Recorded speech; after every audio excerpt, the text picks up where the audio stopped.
नमस्कार, बहुत स्वागत है आप लोग का अनअकैडमी के इस प्लेटफॉर्म पे। और अपना बेहतरीन सेशन हम लोग जो पॉलिटी का डेली बेस पर लेकर आते हैं उसको लेकर उपलब्ध हो चुके हैं। और ये जो आपका सेशन है पूरी तरीके से डेडिकेटेड है उत्तर प्रदेश लोक सेवा आयोग की परीक्षाओं के क्रम में, खासतौर से उत्तर प्रदेश पीसीएस की जो परीक्षा होती है उसके लिए, और साथ साथ आरओ की जो परीक्षा होती है उसके लिए डेडिकेटेड ये बैच यहाँ पर आपको इस चैनल पर देखने को मिल रहा है। तो चलिए हम लोग शुरू करेंगे बिना किसी देरी के।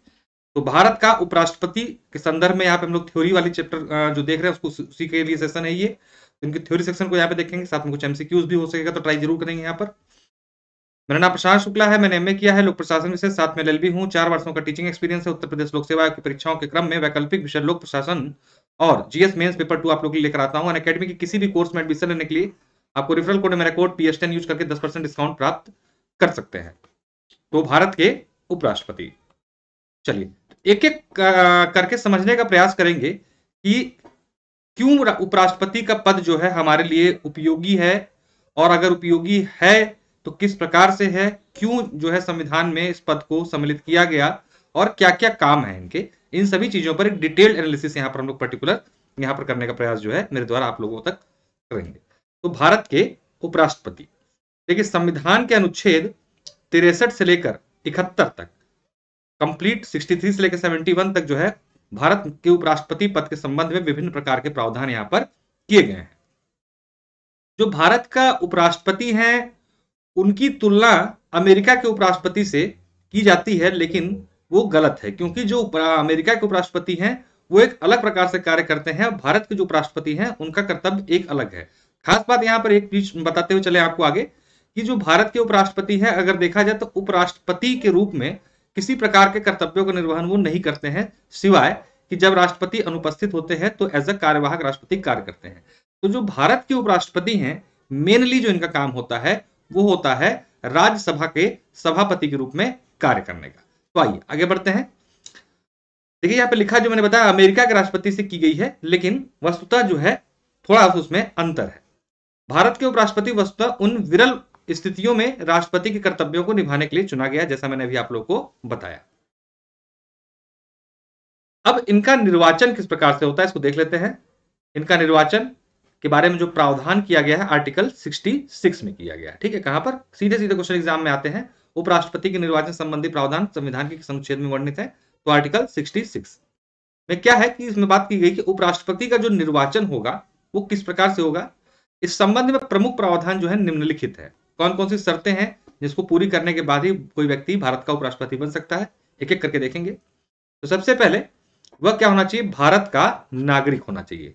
यानी कि ये क्लॉज और ये क्लॉज जो है दोनों जगह राष्ट्रपति और उपराष्ट्रपति दोनों जगह कॉमन है। ठीक। दूसरा, 35 वर्ष की आयु पूरी कर चुके हो, तो ये क्लॉज भी हमारे राष्ट्रपति और उपराष्ट्रपति के लिए कॉमन है। अंतर क्या है, ये जो है राज्यसभा, ध्यान दीजिएगा, राज्यसभा के सदस्य निर्वाचित होने की अर्हता पूरी करते हो। ध्यान दीजिएगा, उपराष्ट्रपति के लिए राज्यसभा का सदस्य बनने की योग्यता होनी चाहिए। अगर इसी क्रम में हम बात करें राष्ट्रपति की, तो वहां पर हमने क्या देखा था, लोकसभा। तो ये बेसिक अंतर है कि वहां पर लोकसभा की योग्यता होनी चाहिए, लोकसभा के सदस्य बनने की योग्यता होनी चाहिए अगर आप राष्ट्रपति पद के लिए खड़े हो रहे हैं तो, और उपराष्ट्रपति के लिए राज्यसभा। वही जो बात मैंने बताई यहां पर मेंशन है। तो बाकी सब चीजें सेम है, यही एक अंतर जो है इन दोनों में है। ठीक है। अनुच्छेद 66 का क्लॉज 1 कहता है उपराष्ट्रपति का निर्वाचन संसद, विशेष ध्यान दीजिएगा, संसद के दोनों सदनों के सदस्यों से मिलकर बने निर्वाचक गण द्वारा किया जाएगा। विशेष ध्यान देना है यहां पर। क्या अंतर आया यहां पर, जब हम लोगों ने राष्ट्रपति देखा था वहां पे क्या देखा था हमने कि संसद के दोनों सदनों के, यहां क्या लिखा हुआ है, दोनों सदनों के सदस्य, यहां पे किसी प्रकार का भेदभाव नहीं किया गया। जबकि राष्ट्रपति के चुनाव में हमने क्या देखा, सिर्फ निर्वाचित, जो निर्वाचित सदस्य होंगे वही क्या करेंगे, पार्टिसिपेट करेंगे। यानी कि यहां पर उपराष्ट्रपति के पद के लिए अगर चुना जाता है कोई व्यक्ति, तो उसमें जो चुनने वाले लोग होंगे उसमें निर्वाचित और मनोनीत दोनों प्रकार के सदस्य जो है सम्मिलित होंगे। खास तौर से और बात है, यहां पर सिर्फ संसद के दोनों सदनों को सम्मिलित किया गया है। जिस प्रकार से राष्ट्रपति में हम लोगों ने देखा था कि वहां पे क्या किया गया था कि राज्य की विधानसभाओं के भी निर्वाचित सदस्य और साथ साथ दिल्ली और पुदुचेरी के निर्वाचित सदस्यों को सम्मिलित किया गया था। लेकिन उपराष्ट्रपति के लिए ऐसा नहीं है। यहां पर केवल और केवल संसद के दोनों सदनों के सभी सदस्यों को सम्मिलित करके एक निर्वाचक मंडल यानी इलेक्टोरल कॉलेज बनाया जाएगा और ये क्या करेंगे, आनुपातिक प्रतिनिधित्व प्रणाली के माध्यम से क्या करते हैं, उपराष्ट्रपति का चुनाव करते हैं। इसके साथ साथ यहां पर कॉमन है एकल संक्रमणीय मत, और एक बात और ध्यान देना है, यह मतदान भी क्या होता है, गुप्त प्रकार का होता है, जैसे कि राष्ट्रपति का होता है। ठीक, तो यहां पर बात करेंगे। इसके बाद भी राष्ट्रपति और उपराष्ट्रपति के निर्वाचन की विधि में दो महत्वपूर्ण का अंतर है, जो इस प्रकार है, अभी मैंने जिसका डिस्कस किया। पहला जो हमने बात की कि उपराष्ट्रपति के निर्वाचन में संसद के दोनों सदनों, ध्यान देना है, संसद के दोनों सदनों के सभी सदस्य, विशेष जोर दीजिएगा, सभी सदस्य भाग लेते हैं, जबकि राष्ट्रपति की जब हम बात करेंगे तो केवल निर्वाचित सदस्य ही भाग लेंगे। तो पहला अंतर ये है। घुमा के क्वेश्चन यूपी पीसीएस में पूछ रहे हैं, आप लोगों ने 2021 पीसीएस का पेपर देखा होगा तो आप लोगों को स्पष्ट होगा कि अब पॉलिटी उस तरीके से नहीं आ रही है जैसा कि पहले आती था सिंगल लाइन। अभी क्या ट्विस्ट कर रहा सवालों में, स्टेटमेंट बेस्ड क्वेश्चन ज्यादा पूछे जा रहे हैं। दूसरा, जहां बात हो रही उपराष्ट्रपति के चुनाव में सिर्फ संसद के दोनों सदन के सदस्य शामिल होते हैं, और हमने बात की थी जब राष्ट्रपति की तो वहां पर देखा था कि यहां पर क्या होता है, सभी राज्यों के और दिल्ली तथा पुदुचेरी के क्या होते हैं, विधानसभा के निर्वाचित सदस्य भी राष्ट्रपति के चुनाव में शामिल होते हैं। ये दो बड़े अंतर जो है आपको देखने को मिलेंगे राष्ट्रपति और उपराष्ट्रपति के चुनाव में। ठीक है, एक चीज और देखने वाली बात है यहां पर कि जैसा राष्ट्रपति के संबंध में है वैसे ही उपराष्ट्रपति के संबंध में भी उपबंध है कि वह संसद के किसी सदन या किसी राज्य के विधानमंडल के किसी सदन का सदस्य नहीं होगा। ध्यान देना है, नहीं होगा।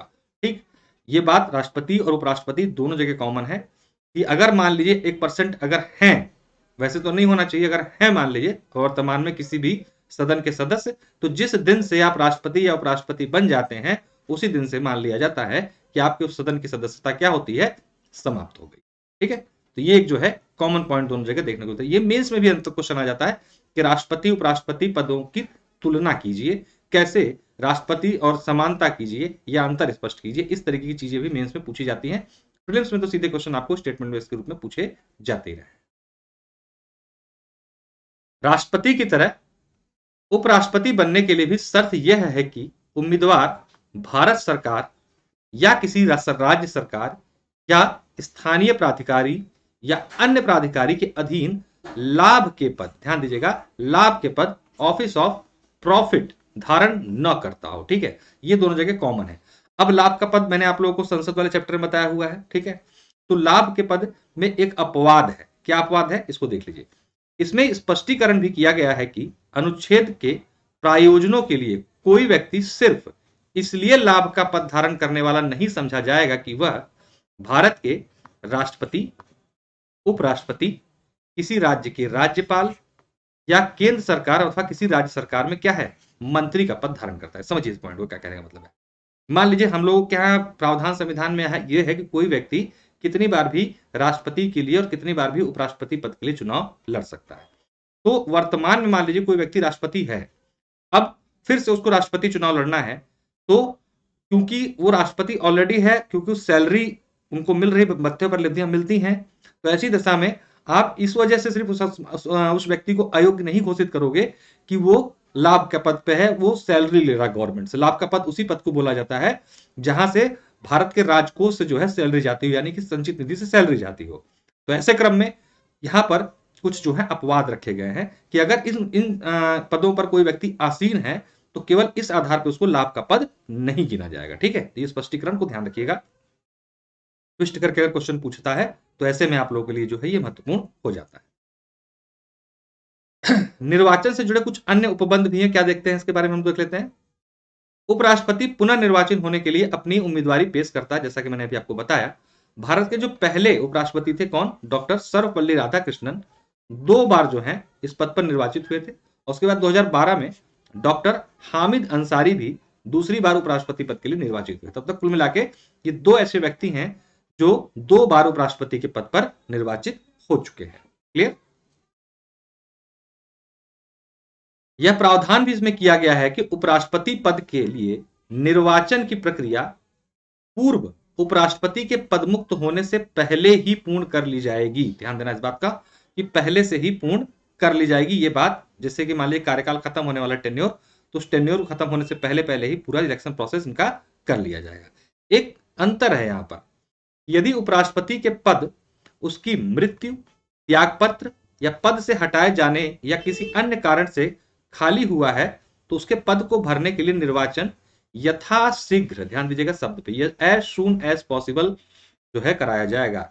जबकि आप लोग याद रखिएगा बाकी जगहों पर क्या है, 6 माह का समय दिया रहता है, 6 माह के अंदर। लेकिन यहां पर शब्द जो इस्तेमाल है यथाशीघ्र, एज सून एज पॉसिबल का प्रयोग किया गया है। आगे बढ़ने से पहले आपको बता दें आप लोग को अनअकैडमी ऐप पर कैसे पहुंचना है। तो सबसे पहले ध्यान देना है आप लोग को, प्ले स्टोर में जाना है, गूगल प्ले स्टोर में अनअकैडमी लर्निंग ऐप डाउनलोड करना है, अपना मोबाइल नंबर डालना है, यहाँ पर आपको अपने आप को रजिस्टर करने के बाद सर्च गोल में आपको सर्च करना है UPPSC and UP triple SC. ध्यान देना है UPPSC and UP triple SC. जैसे आप इसको सर्च कर लेते हैं आपको फ्री क्लासेस और टेस्ट सीरीज और बहुत सारे एमसीक्यू सीरीज वहां पर देखने को मिलने लगेगी। उनमें से किसी भी क्लासेस को या टेस्ट सीरीज को अनलॉक करने के लिए आपको कोड मांगेगा, उसमें आप मेरा कोड PS10 यानी PS10 डाल देंगे तो आपको वो फ्री क्लासेस लाइव हो जाएंगी, खुल जाएंगी, आप उनको आसानी से फिर एक्सेस कर सकते हैं। इसी क्रम में अगर हम एडवांटेजेस की बात करें कि आपको अनअकैडमी पर क्या क्या एडवांटेजेस, क्या फायदे मिलते हैं, तो देखिए सबसे पहले आपको कभी भी कहीं भी रिकॉर्डेड लाइव सेशन देखने को मिलता है अपनी कन्वीनियंस के अनुसार। अपॉर्चुनिटी मिलती है बेस्ट एजुकेटर से जुड़ने और उनसे प्रभावित होने की।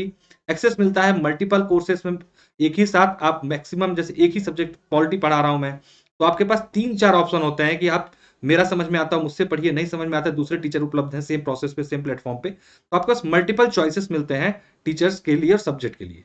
स्ट्रक्चर पेडागॉजी मिलती है एकेडमिक कैलेंडर के अनुसार, जैसे जैसे आपके एग्जाम आते जाते हैं उसके हिसाब से पूरा शेड्यूल किया जाता है। शेड्यूल उसी हिसाब से बनाया जाता है कि आपको हम प्री प्लान, जैसे कि हम मान लीजिए 2022 पीसीएस जून में है और 2000, तो उसके लिए हम लोगों ने जीएस का बैच यहाँ लॉन्च कर दिया। इसी प्रकार से 2023 पीसीएस का जैसे एग्जाम है तो उसके लिए एक फाउंडेशन बैच 12 महीने का लॉन्च किया जा चुका है। एक जो है ना प्री प्लान वे में पूरी चीजें आपको मिलती है, ऐसा नहीं कि आपको भटकना पड़ेगा कहीं पर आकर। तो एक बेहतरीन प्लेटफॉर्म से आप जुड़ सकते हैं अनअकैडमी एडवांटेजेस के साथ।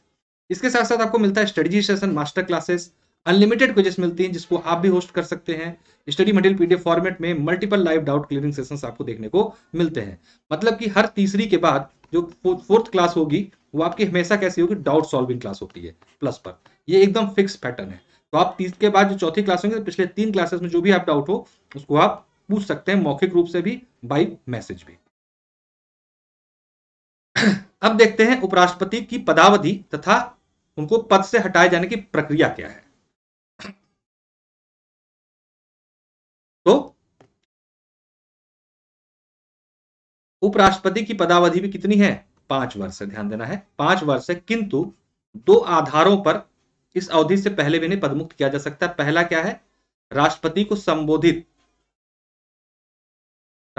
संबोधित अपने हस्ताक्षर सहित एक लेख के माध्यम से क्या करते हैं, ये त्यागपत्र दे दे। यानी कि त्यागपत्र किसको देंगे, उपराष्ट्रपति, राष्ट्रपति को। इसके साथ साथ दूसरा तरीका है कि उपराष्ट्रपति को पद से हटा दिया जाए। अब हटाने की प्रक्रिया क्या है, त्यागपत्र तो मान लीजिए अपने आप से दे देंगे, हटाने की क्या प्रक्रिया है इसको एक बार समझ लीजिए।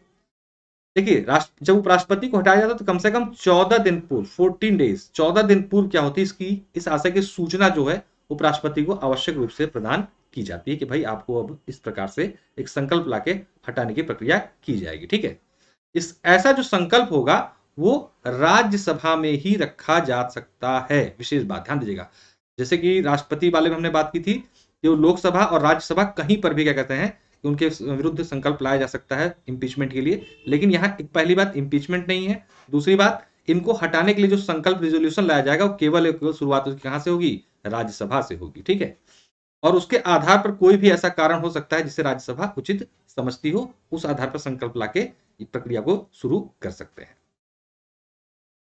उपराष्ट्रपति को हटाए जाने के संकल्प को राज्यसभा की तत्कालीन समस्त सदस्य संख्या, ध्यान दीजिएगा तत्कालीन, उस समय जितने भी सदस्य संख्या है उनके बहुमत द्वारा पारित किया जाना चाहिए। इसका अर्थ हुआ कि राज्यसभा में यदि वर्तमान में कुल सदस्य संख्या 245 है तो 123 या उससे अधिक सदस्य क्या करें, इस आशय का संकल्प पारित कर दें, तब जाके आप क्या करेंगे, माना जाए कि आपने राज्यसभा से उनको हटाए जाने की प्रक्रिया जो है पूरी हो गई। उसके बाद क्या होगा, उसके बाद जब राज्यसभा द्वारा संकल्प पारित किए जाने के बाद भी अभी यह भी जरूरी है कि लोकसभा इस प्रस्ताव का समर्थन करे और लोकसभा इसके लिए साधारण बहुमत, यहां पर भी सिंपल मेजोरिटी के माध्यम से क्या कर सकती है, इनको पारित करके उनको उसी दिन से पदमुक्त मान लिया जाता है। ठीक है, यहां तक तो बात हुई इनको हटाने की प्रक्रिया के संदर्भ।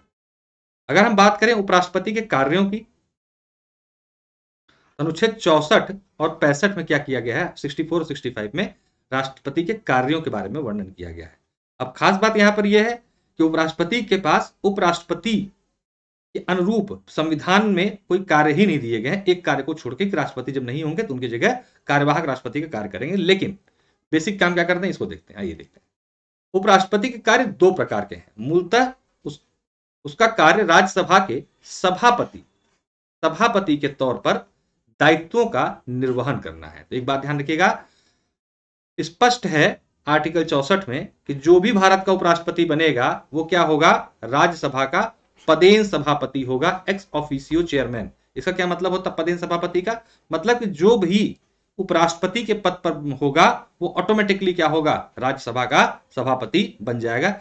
इस व्यवस्था को ही कहा जाता है पदेन सभापति। ठीक है, तो ये एकदम फिक्स है और यही मेन काम जो है हमारे भारत के उपराष्ट्रपति को उपलब्ध कराया गया है। उनको बेसिकली एज अ सभापति राज्यसभा के कार्य करना होता है।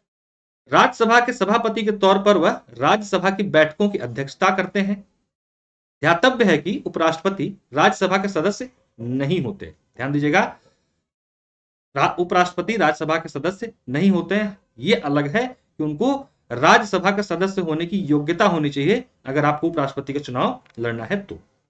इसलिए उसे राज्यसभा की कार्यवाहियों, जो भी वहां पे कार्यवाही होती है उसमें मतदान का अधिकार नहीं है, ध्यान दीजिएगा, इनको मतदान का अधिकार नहीं है। लेकिन यदि किसी प्रस्ताव पर पक्ष और विपक्ष में बराबर मत पड़े तो निर्णायक मत का डालने का अधिकार उनको दिया गया है। नॉर्मल नहीं दे सकते, लेकिन कभी कोई निर्णायक मत फंस जाता है यानी 50-50 टाई हो जाता है मामला, तो ऐसे में क्या है कि ये वोट डाल के उस मामले को एक तरफा या एक तरफ कर सकते हैं।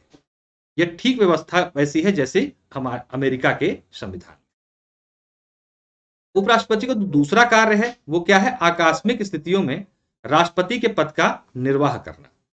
अनुच्छेद 65 में बताया गया है कि राष्ट्रपति की मृत्यु, पद त्याग या पद से हटाए जाने के कारण पद में हुई रिक्ति की दशा में उपराष्ट्रपति क्या करेंगे, राष्ट्रपति के पद को धारण कर लेंगे, यानी कि कार्यवाहक राष्ट्रपति के रूप में कार्य करना शुरू कर देते हैं। ठीक है, अनुच्छेद 65 क्लॉज 2 में यह भी बताया गया है कि यदि राष्ट्रपति अपनी अनुपस्थिति, बीमारी या किसी अन्य कारण अपने कृत्यों का निर्वहन करने में असमर्थ हैं तो उपराष्ट्रपति तब तक राष्ट्रपति के कार्यों का संभोग संभालेंगे और जब तक राष्ट्रपति पुनः अपना कार्य भार न ग्रहण कर लें तब तक क्या करेंगे, उपराष्ट्रपति राष्ट्रपति के रूप में कार्य करते रहेंगे। ये एकदम स्पष्ट है। ठीक है, अनुच्छेद 65 का क्लॉज 3 में स्पष्ट किया गया है कि राष्ट्रपति के रूप में काम करने की अवधि उपराष्ट्रपति को भी जब तक इसको समझिएगा, जब ऐसे मैंने क्या बताया कि एक चीज समझिएगा, उपराष्ट्रपति को एज अ उपराष्ट्रपति कोई वेतन, कोई परिलब्धियां नहीं मिलती। ठीक है, उनको जो भी वेतन और परिलब्धियां मिलती हैं वो मिलती हैं किस रूप में, राज्यसभा के सभापति के रूप में। ठीक, पहली बात। दूसरी चीज की बात हो रही है यहां पर कि जब वो उपराष्ट्रपति राष्ट्रपति होंगे तो वैसे में उनको सभी जो राष्ट्रपति को मिल रही होती हैं उन मुक्तियां, जो शक्तियां और परिलब्धियां, वो सब कुछ उनको उस समय दी जाएंगी। ठीक है, इसमें कंफ्यूजन बिल्कुल नहीं होना है, बहुत लोग कंफ्यूज जाते हैं इसमें। ठीक, थोड़ा सा एक पॉइंट क्लियर करने के लिए रखा गया है कि क्या परिलब्धियां हैं। संविधान में उपराष्ट्रपति के लिए परिलब्धियों की व्यवस्था नहीं है। जैसा मैंने अभी बताया आप लोगों को, उपराष्ट्रपति राज्यसभा के सभापति के तौर पर वेतन लेते हैं। ये बड़ा इंपॉर्टेंट पॉइंट है, बड़ा कंफ्यूजन होता है इसमें। सीधे क्वेश्चन पूछता है कि उपराष्ट्रपति को वेतन कितना मिलता है या कहां से मिलता है, तो एक लाइन में सब लोग आंसर दे जाते हैं, एज अ उपराष्ट्रपति किसी को कोई वेतन नहीं दिया जाता है। इनको जो वेतन मिलता है राज्यसभा के सभापति के रूप में मिलता है। ठीक है, उपराष्ट्रपति का वेतन पहले 1.25 लाख था, अब वर्तमान में बढ़ा के कितना कर दिया गया, 4 लाख एज अ सभापति। इसके अलावा बहुत सी अन्य सुविधाएं जैसे मुफ्त आवास, दैनिक भत्ता आदि वगैरह इनको उपलब्ध कराए जाते हैं। जब उपराष्ट्रपति राष्ट्रपति के रूप में कार्य करता है तो वह वही वेतन और सुविधाएं प्राप्त करता है जो कि राष्ट्रपति के लिए निर्धारित की गई थी। उस समय राज्यसभा के सभापति के तौर पर उसे वेतन नहीं मिलता। ऐसा नहीं होगा कि आप राज्यसभा के सभापति वाला वेतन भी लेते रहो और आपको जितने समय तक राष्ट्रपति रहे हो राष्ट्रपति वाला नहीं, आपको फिर राज्यसभा का सभापति वाला जो वेतन है रोक दिया जाएगा और जो राष्ट्रपति की सुविधाएं और वेतन भत्ते हैं वो आपको मिलने शुरू हो जाएंगे। ठीक है। राष्ट्रपति और उपराष्ट्रपति पदों का एक साथ रिक्त होना, अगर मान लीजिए ऐसी कंडीशन बन जाती है कि भाई राष्ट्रपति नहीं है तो उनके पद को कौन धारण कर लेता है? उपराष्ट्रपति। लेकिन मान लीजिए अगर कभी कंडीशन ऐसी आ गई कि राष्ट्रपति और उपराष्ट्रपति दोनों ही सेम टाइम पर क्या है, एब्सेंट है या किसी वजह से दोनों पद रिक्त हैं, तो क्या होगा? इसके लिए भी संविधान में व्यवस्था की गई अप्रत्यक्ष रूप से। कभी कभी ऐसी स्थिति भी पैदा हो सकती है कि राष्ट्रपति और उपराष्ट्रपति दोनों एक साथ रिक्त पद हो जाएं। संविधान में इस संबंध में कोई निश्चित प्रावधान तो नहीं किया गया था, किंतु अनुच्छेद 70 में संसद को यह शक्ति दे दी गई थी कि ऐसी स्थिति में वो क्या प्रक्रिया चाहे तो बना सकती है। संसद ने क्या किया? संसद ने किया एक एक्ट पारित, इसमें कहते हैं संसद ने राष्ट्रपति कृत्य का निर्वहन अधिनियम 1969 पारित किया और इसमें स्पष्ट किया कि अगर राष्ट्रपति और उपराष्ट्रपति दोनों के न होने की दशा में सर्वोच्च न्यायालय यानी कि सुप्रीम कोर्ट का जो मुख्य न्यायाधीश होगा यानी कि चीफ जस्टिस ऑफ इंडिया, वो क्या करेंगे? एज अ राष्ट्रपति की भूमिका ग्रहण कर लेंगे। अब इसके आगे भी एक स्टेप बढ़ा गया है और कहा गया कि मान लीजिए कि उसी समय यह पद भी खाली है यानी कि चीफ जस्टिस ऑफ इंडिया का पद भी खाली होगा, तो ऐसे समय में जो सुप्रीम कोर्ट का सबसे वरिष्ठतम न्यायाधीश होगा यानी कि सबसे सीनियर क्या कहते हैं कि जज होंगे, वो क्या करेंगे? राष्ट्रपति का कार्यभार संभाल लेंगे। ठीक है। तो ये व्यवस्था की है संसद ने अब इस अधिनियम के माध्यम से, यानी आर्टिकल 70 में ये प्रावधान नहीं किया गया है कि राष्ट्रपति उपराष्ट्रपति नहीं होंगे तो राष्ट्रपति क्या नाम है कि जो है चीफ जस्टिस ऑफ इंडिया बन जाएंगे। उसके माध्यम से एक नया अधिनियम पारित करके ये संसद ने व्यवस्था की है। ठीक है। देखिए एक बहुत ही शानदार स्कॉलरशिप टेस्ट है जिसमें रैंक 1 से लेकर 25 तक के बच्चे, रैंक 1 से लेकर 25 तक के बच्चे 100%, 50%, 25% तक का स्कॉलरशिप प्राप्त कर सकते हैं प्लस कोर्स का 1 साल का। आपके रैंक के अकॉर्डिंग स्कॉलरशिप आपको मिल जाएगी कि आप अगर मान लीजिए 1 साल का कोर्स लेते हैं और आपने अच्छी रैंकिंग जैसे रैंक 1 ले आए हैं तो आपको क्या होगा? 100% तक यानी कि फ्री प्लस का 1 साल का कोर्स मिल जाएगा। और ये देखिए हर सप्ताह आपको ये मौका मिलता है, हर सप्ताह संडे को 10 बजे सुबेरे। इसमें क्या होता है? यूपी पीसीएस प्रीलिम्स जैसे होता है उसी तरीके से जीएस बेस्ड एक क्या होता है? टेस्ट होता है, हिंदी और इंग्लिश मीडियम दोनों में अवेलेबल है। इसमें 120 होते हैं क्या कहते हैं क्वेश्चंस, ठीक, 200 मार्क्स के, 0.33 की नेगेटिव मार्किंग है। इसके माध्यम से क्या होता है कि आप इसमें जितना अच्छा स्कोर करेंगे, ऐसे रैंक 1 ले आए आप तो आपको 100% की स्कॉलरशिप फ्री मिल जाएगी। ये टेस्ट हर संडे को आयोजित किया जाता है। विजेता नामक सीरीज है, इसको अनलॉक करने के लिए आप मेरा कोड PS10 डाल के स्पेशल क्लासेस पे जाके अनलॉक कर सकते हैं। इसके साथ साथ यूपी पीसीएस मेंस जिसकी परीक्षा 28 जनवरी से प्रस्तावित थी, अब जो है आपकी 23 मार्च को हो गई है, तो उसी क्रम में आपके लिए ये टेस्ट सीरीज का आयोजन किया जा रहा है। इसके साथ इसमें और भी अब एडिशनल क्लासेस ऐड कर दी जाएंगी ताकि आप जो है 23 मार्च जो मेंस अब 2021 पीसीएस का है उसको आगे आप बढ़ा सकें। एक करंट टाइम्स नामक क्या है स्कॉलरशिप प्रोग्राम और है 2 साल के सब्सक्रिप्शन पे। इसमें भी रैंक 1 से लेकर 25 तक के बच्चे स्कॉलरशिप प्राप्त कर सकते हैं। करंट अफेयर का टेस्ट देखिए, ये जो है डेली होता है मंडे टू फ्राइडे 8 बजे शाम को। इसमें 20 मिनट में 20 क्वेश्चन 40 मार्क्स कराए जाते हैं और इसमें भी अच्छे रैंक के माध्यम से आप स्कॉलरशिप 2 साल तक का सब्सक्रिप्शन प्राप्त कर सकते हैं अनअकैडमी प्लस का। इसके साथ एक नया प्रोग्राम लॉन्च किया गया है, ये है आपका डेली मेंस आंसर राइटिंग आपके यूपी पीसीएस मेंस 2021 के लिए। ये प्लस कोर्स पर उपलब्ध है। शाम 5 बजे हिंदी और इंग्लिश दोनों मीडियम्स में 3 आंसर जो है डेली लिखवाए जाते हैं आपसे और आंसर राइटिंग बैच है ये पूरी तरीके से, जो कि आपको एक अच्छा फ्लो देता है मेंस में एक बेहतर उत्तर कैसे लिख सकते, क्योंकि डेली 3 आंसर अगर लिखते हैं और उसका फीडबैक आपको तत्काल प्राप्त होता है तो आप अपने में अगले दिन ही सुधार कर लेते हैं। और ऐसे में क्या होगा कि आप ध्यान रखिए, मुख्य परीक्षा जो है लिखने की परीक्षा है, वहां तो गोला लगाना नहीं है, भरना नहीं है, तो जितना ज्यादा प्रैक्टिस आप मेंस में लिखने कर सकेंगे उतना ही ज्यादा आपको लाभ मिलेगा। जैसा कि आप लोगों को पता है आपको 2 महीने का समय और मिल चुका है यूपी पीसीएस मेंस के लिए, तो ऐसे में ये बैच आपके लिए जो है एकदम अनिवार्य बन जाता है। तो बिना देरी किए प्लस कोर्स को ज्वाइन करके इस बैच का लाभ प्राप्त करें। इसके साथ साथ देखिए ये फ्री मिनी कोर्स है जो कि स्पेशल क्लासेस से फ्री है। 2023 पीसीएस के लिए जो है ये बनाया गया, 12 महीने का है कोर्स ये। इसमें 16, 17, 18, 19 जनवरी को जो है फ्री सीरीज चली है। निरंकार सर, दीपेंद्र सर और ओपी चौधरी सर के इसमें उन्होंने अपने टिप्स और गाइडेंस उपलब्ध कराए हैं आपको कि आप इसके माध्यम से कैसे 2023 की पीसीएस की तैयारी कर सकते हैं। इसी क्रम में 12 महीने का एक बैच कोर्स 18 जनवरी को शुरू किया गया अंकुर सर द्वारा, जो कि 2023 पीसीएस के लिए प्रारंभिक और मुख्य परीक्षा ओरिएंटेड है। तो ये हमने बात अभी कर ली पूरी तरीके से आपकी उस पे।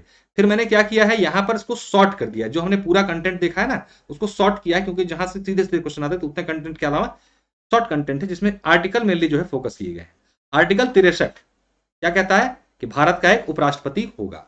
आर्टिकल 64 कहता है कि उपराष्ट्रपति राज्यसभा का पदेन सभापति होगा। ठीक है, जैसे मैंने बताया क्या होगा पदेन, इसका वर्णन कहा गया आर्टिकल 64 में किया गया है।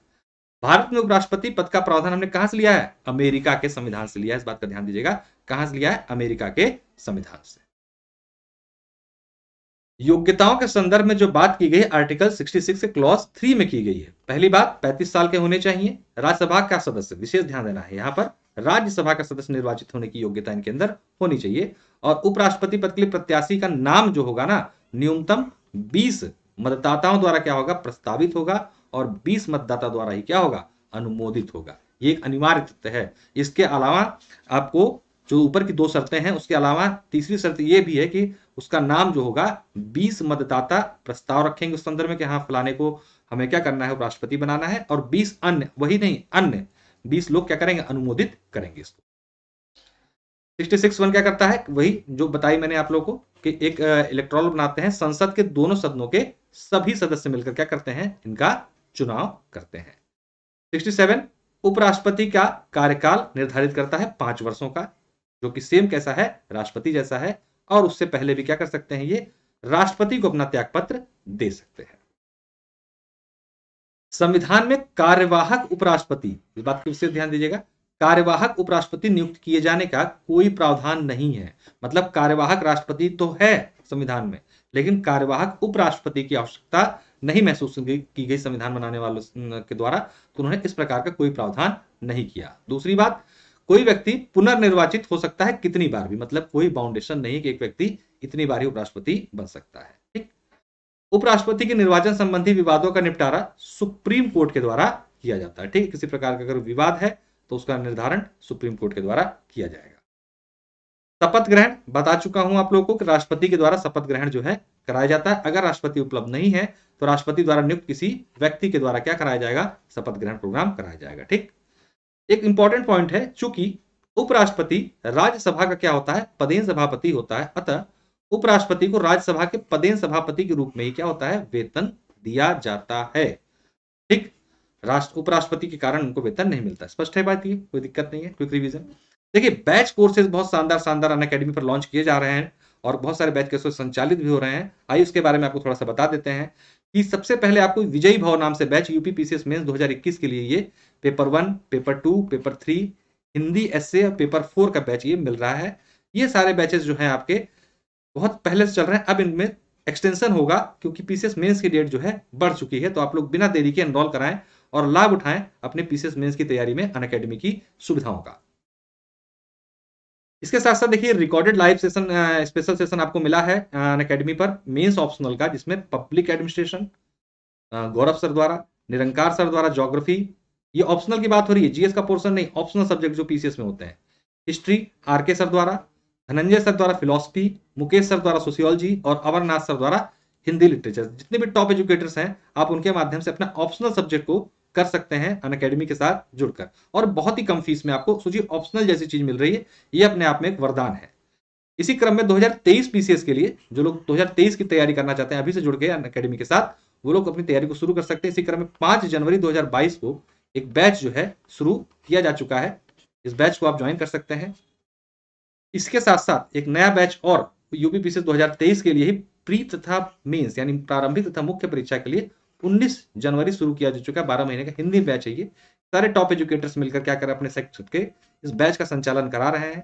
आप लोग इस बैच से जुड़कर अपने समस्त टॉपिक को कंप्लीट कर सकते हैं prelims cum mains point of view से। और उसके साथ साथ एक बहुत ही महत्वपूर्ण बैच जो कि आपको पता है 12 जून को क्या है, आपकी पीसीएस यूपी पीसीएस 2022 की परीक्षा है, उसको ध्यान में रखते हुए एक यूपीपीसीएस प्रीलिम्स जीएस बैच 2022 जो है लॉन्च किया गया। 6 महीने का बैच है ये, हिंदी में चल रहा है ये बैच। 6 जनवरी 2022 से इसकी शुरुआत हो चुकी है।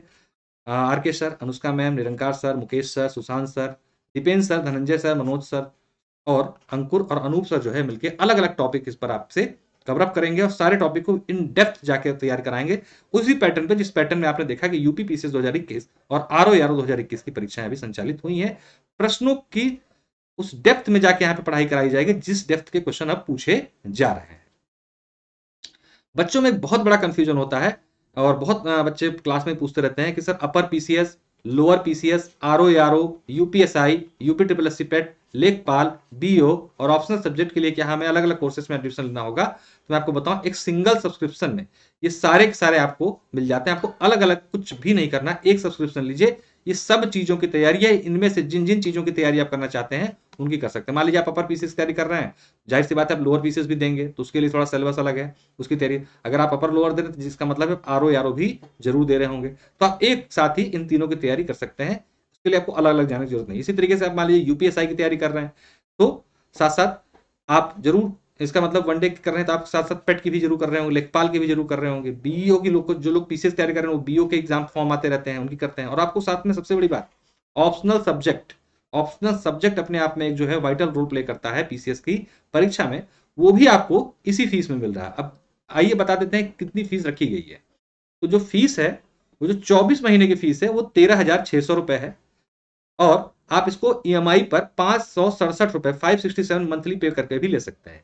इसी क्रम में 12 महीने की जो फीस है 9,350 रुपए है, 779 रुपए मंथली पे ले सकते हैं। इसी क्रम में 6 महीने की फीस रखी गई 7,560 रुपए और 1,275 रुपए मंथली प्राप्त कर सकते हैं।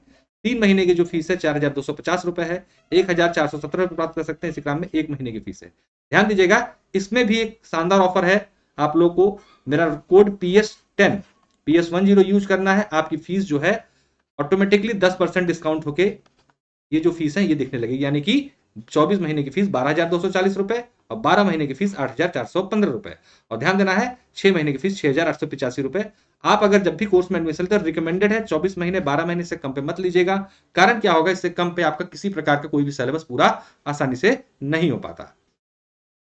इसके साथ साथ एक बेहतरीन ऑफर है, अगर आप बिहार पीसीएस और उत्तर प्रदेश पीसीएस, अमूमन देखिए जो लोग भी पीसीएस की तैयारी करते हैं वो कंबाइंड तैयारी करके चलते हैं क्योंकि बिहार और यूपी का लगभग पैटर्न सिलेबस थोड़ा थोड़ा मिलता है और सबसे अच्छी बात है आसानी से एग्जाम दोनों जगह क्रैक किए जा सकते हैं। उसी को ध्यान में रखते हुए अनअकैडमी ने क्या किया है, यूपी पीसीएस और बिहार पीसीएस का दोनों का कोर्स कंबाइंड करके प्लस कोर्स निकाला जिसे सुपर कॉम्बो सब्सक्रिप्शन बोला गया है आपकी विशेष डिमांड पर। और इसको आप प्राप्त कर सकते हैं 6 महीने और 12 महीने कोर्स लेके। तो 6 महीने की फीस है 7,960 रुपए है और 12 महीने की फीस है 10,620 रुपए। यहां पे भी आप 10% डिस्काउंट मेरे कोड के माध्यम से कर सकते हैं प्राप्त। बक्स बाउंटी कार्यक्रम बहुत ही विशेष कार्यक्रम चलाया गया आप लोग को ध्यान रखते हुए कि अगर आपको लगता है कि किसी वीडियो पर या किसी कंटेंट पर कोई इशू है वो नहीं होना चाहिए तो इसके लिए आप क्या कर सकते हैं, अनअकैडमी को शिकायत कर सकते हैं अपने ऐप के माध्यम से। आपके ऐप में आपको एक सुविधा दी जाती है, उस ऐप के माध्यम से आप पर्टिकुलर उस वीडियो या उस कंटेंट के बारे में बता सकते हैं कि इस वीडियो में पर्टिकुलर ये इशू है और आपकी अगर शिकायत सही पाई जाती है तो आपको उचित इनाम भी दिया जाएगा। इसके साथ ध्यान रखिए एक फ्री सेशन जो कि स्पेशल क्लासेस पे उपलब्ध होते हैं, आपको डेली बेस पे मिलते हैं। सारे एजुकेटर्स के फ्री सेशंस आपको उपलब्ध हैं अनअकैडमी ऐप पर जाके। और इसी क्रम में मेरी क्लासेस भी शाम को 7 बजे 7 PM पर आपको मिलती हैं करंट अफेयर्स की। वो करंट अफेयर जो कि आपको मिलता है यूपी पीसीएस ओरिएंटेड, यानी कि पूरी तरीके से वो ऐसा करंट अफेयर हम लोग उपलब्ध कराते हैं जैसा कि पीसीएस में आता है। ये टेलीग्राम का चैनल है, इसको आप ज्वाइन कर सकते हैं यूपी मंत्रा के नाम से। इसमें आपको पीडीएफ नोट्स, क्लास के नोट्स और क्लास के लिंक वगैरह सारी चीजें अवेलेबल कराई जाती हैं। तो एक बार लाइक और शेयर जरूर कर दीजिएगा। चैनल सब्सक्राइब न किया हो तो जरूर कर लीजिएगा।